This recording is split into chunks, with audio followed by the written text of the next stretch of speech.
para sa'yo, mami, obligasyon ba ng anak ang magulang? Hindi eh. Ang magulang ang may obligasyon sa anak. Doon sa mga batang pinabayaan ng magulang, naintindihan ko kayo, pero ilagay nyo sa isip nyo, marunong kayo magpatawad. Hindi. Hindi obligasyon ng anak ang magulang. Kasi katulad kami, malakas pa kami para maghanap buhay, para umasa sa anak namin. Nagpapasalamat kami kay Lord, binigay ka sa amin. Ginagabayan mo kami. Inobliga mo yung sarili mo sa amin. Inobliga mo yung sarili mo para sa amin.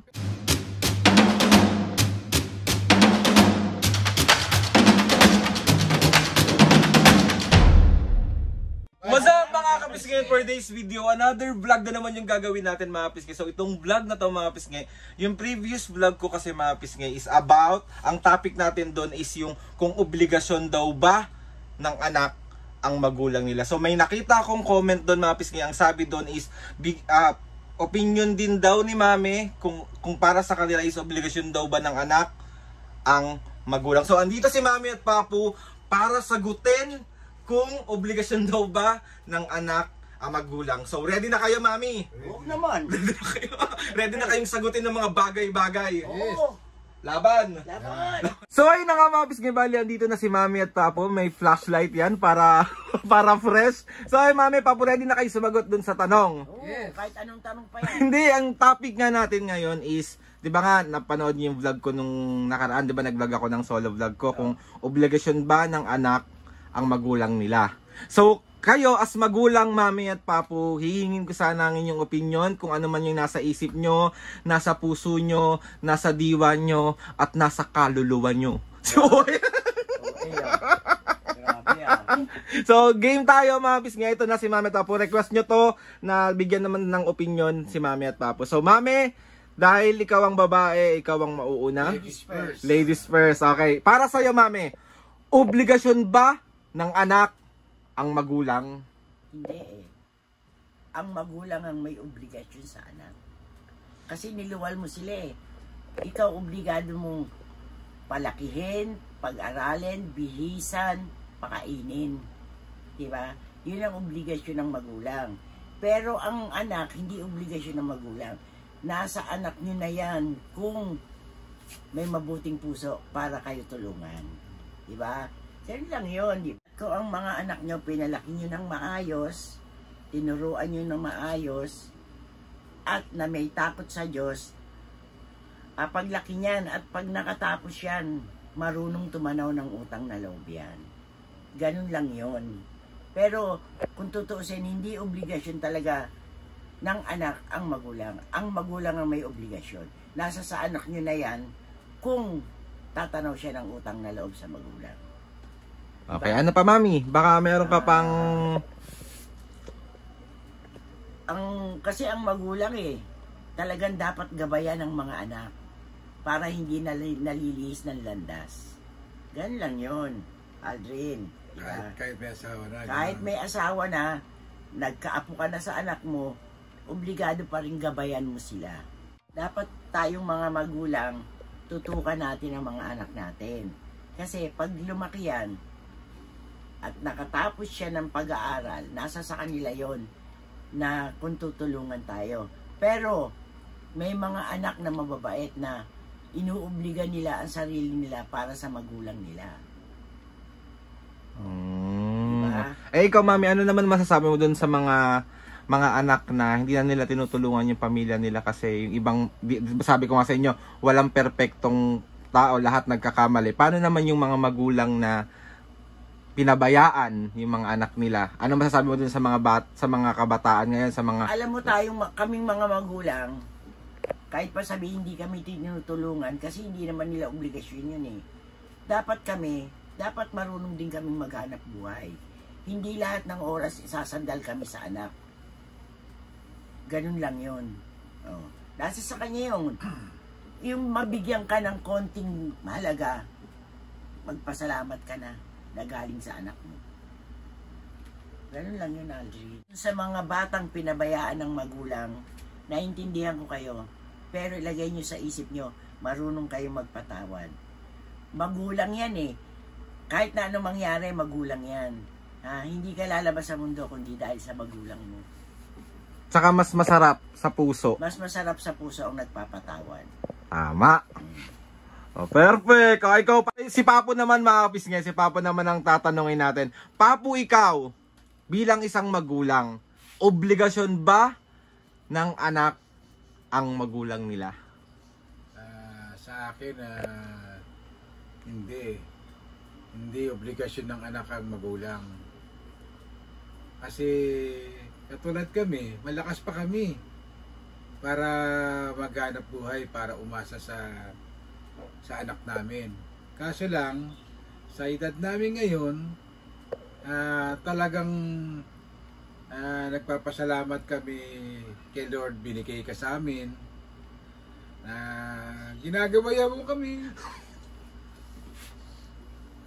Inobliga mo yung sarili mo sa Inobliga amin. mo yung sarili mo para sa amin. Pero, hindi naman kahulugan nun umaasa kami sa iyo. Kasi, tayo, isang pamilya tayo, nagtutulungan tayo. Kung ano yung meron, pinagkakasya natin.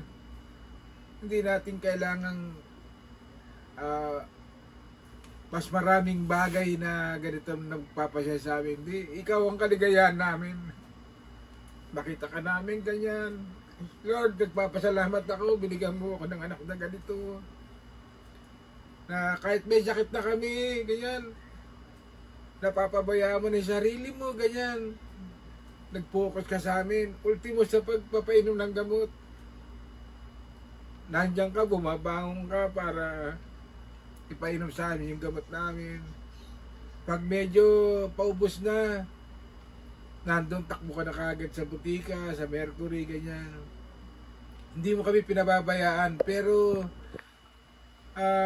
hanggat maaari, anak, intindihin mo rin yung sarili mo kasi darating din yung na kailangan may pamilya ka rin.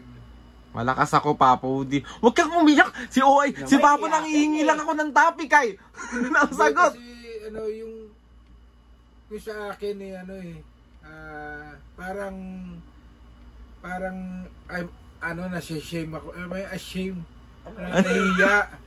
Kasi parang nauobliga ka sa amin, ganun. Pero Kung totoo kasi hindi mo kami obligasyon. oo, hindi mo kami obligasyon. Pero ang ginawa mo, inobliga mo yung sarili mo para sa amin. Pinakita mo sa amin na hindi pagtanaw ng utang ng loob, sa ibinuhos mo sa amin bilang isang tunay kaming magulang para sa iyo. Kaya Tunay naman talaga. kaya Ano ba, nagpapasalamat nga ako kay Lord na nandiyan ka. Hindi mo kami nakakalimutan. Ito, pag nasiko ko to, tingnan mo. Hindi kasi di ba sa sitwasyon natin ngayon, Ay, oo. di ba sa sitwasyon namin ngayon, 3 lang kami. Gusto Diba? mo, dagdagan ko ng isa. 3 lang kami kasi nagtutulungan sa bawat isa, ganyan. Gusto mo? Dagdagan natin isa. Trip lang. Many post ka na hindi ka na. Pagsobong tayo. Kaya, Hindi, sa in mga- short, ganito yan. Hindi obligasyon ng anak. Ang magulang may obligasyon sa anak. Kaya kung Nasa mga anak niyo na yan kung marunong tumanaw ng utang na loob. katulad kami, di ba? Siguro na napalaki namin sa ayos, si Aldrin. Kaya siguro niya na tulungan din kami, ganun. Hindi bilang pagganti sa pagpapalaki namin sa kanya. Kumbaga sa talagang yung pagtulong niya galing dito. Dahil magulang niya kami. Kasi si Aldrin, inobliga niya talaga yung sarili niya para sa amin. Pinag-aasawa ko na nga yan, ayaw pa eh. Oh. Ako nga, hinihiling ko na nga sa kanya magpamilya na siya para makita naman namin yung apo namin kung para sa kanya Ganun lang yun. Kaya ito sa mga anak na napabayaan, huwag kayo magtatampo. Magulang is magulang. Hindi nyo makikita ang mundo na magandang mundo kung wala yung magulang nyo. Pero nyo, hindi kayo pinalaglag ng magulang nyo. Pinuhay kayo. Ngayon, kung medyo nagkaroon ng pagkukulang ang magulang nyo, dapat mangibabaw yung pagmamahal bilang isang anak sa magulang. Ganun lang. Huwag laging pairalin yung galit. Oo, wag. Oo. Kasi totoo yun, mga pisngi, alam nyo. Alam mo, isa lang ang magulang nyo. Sa mga bata, ang magulang. Hindi nyo kayang palitan ng magulang nyo pag nawala yan. Pero ang asawa, kahit 10 kaya mo palitan. Tsaka, Palitan na kita! tsaka mga pisngi, number 1 dyan is yung respect Totoo. sa magulang. Respeto. Respetuhan, kailangan. Respeto, guys. Sobrang laki ng respeto at pagmamahal dapat Totoo. nandyan yan. Kasi sabi ko sa kanila, mame, papo, hindi obligasyon ang tawag doon. Pagmamahal. Kusa, Kusa. malasakit, pagmamahal. Kasi, hindi naman talaga na ako sa totoo lang mga papo, hindi ko obligasyon, alam ko sa sarili ko yon. Hindi ko obligasyon, pero nakita ko kasi yung pagod yung dalawa. Tsaka hindi. Hanggat gumagalaw ang magulang nyo, pakita nyo ng mahal na mahal nyo. Kung kailang wala na, tsaka kayo magbibigay ng bulaklak, hindi. Si Alden hindi ganun. Kahit walang birthday, kahit walang okasyon, binibigyan niya kami ng bulaklak ng papa niya. Huwag nyo antayin mawala, tsaka kayo magpuproduce ng bulaklak. Kaya hanggat buhay pa, paramdam nyo na mahal nyo sila. Yes, kaya, tsaka ganun nga mga pisngi, uulitin ko dun sa previous vlog ko na, yun nga, hindi obligasyon, pero nakita ko kasi yung pagod ng magulang ko nung nagsisimula pa lang ako nag-aaral ako. Hindi yun pagbalik ng utang na loob, kundi pagmamahal ang tawag doon. Walang utang na loob, walang obligasyon, pagmamahal ang tawag doon. So, Mami Papu, meron pa kayong gustong isunod? Meron pa kayong gustong idagdag sa mga about doon sa... Magiging 4 na kami. Malapit na ako magbuntis. Si Papu naman, umiyak na naman. Ikaw, Papu, meron kang gustong idagdag? Siyempre, kailangan na unang-una kay Lord, doon ka hihingi ng guide para bigyan ka ni Lord ng pagmamahal. Hindi lang sa magulang, kundi para sa lahat. Dapat nagmamahalan. Dapat nangingibabaw yung pagmamahal. Ganun dapat. Umiilalim na ang pagmamahal ko sa'yo. Ano yun? Okay lang. Ay, mga piski, sana kahit paano nakasagot si Mami at Papo doon sa topic natin. So, Papo, meron ka bang shout out ngayon? May pahabol pa ako. Sa mga kapisngi, mahal na mahal namin kayo. Oh. Lagi kayo yung kasama sa pray namin pagka Friday. Yes, thank you mga piski. Asan na yung shout out na yan? Asan na yung shoutout na yan? Ako muna, baka tumulo. Si Papa. Kasi masyadong emotional yung topic. Yung topic eh, di ba? Yung... Pag pinilayas ko ito, ngangal-ngal ko.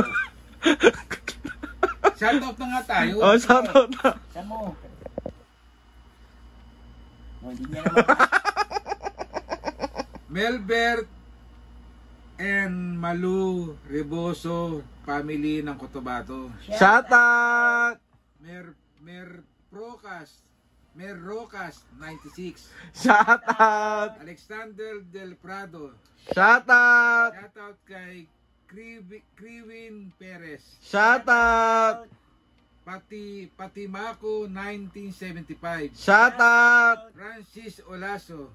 Shout out! And John Luisa ng Spain. Shoutout! Mga kapisngi! Shout out kay Dale and Shining Armor. And shoutout din sa lahat ng mga ates and kuyas, sa lahat ng mga kapisngi.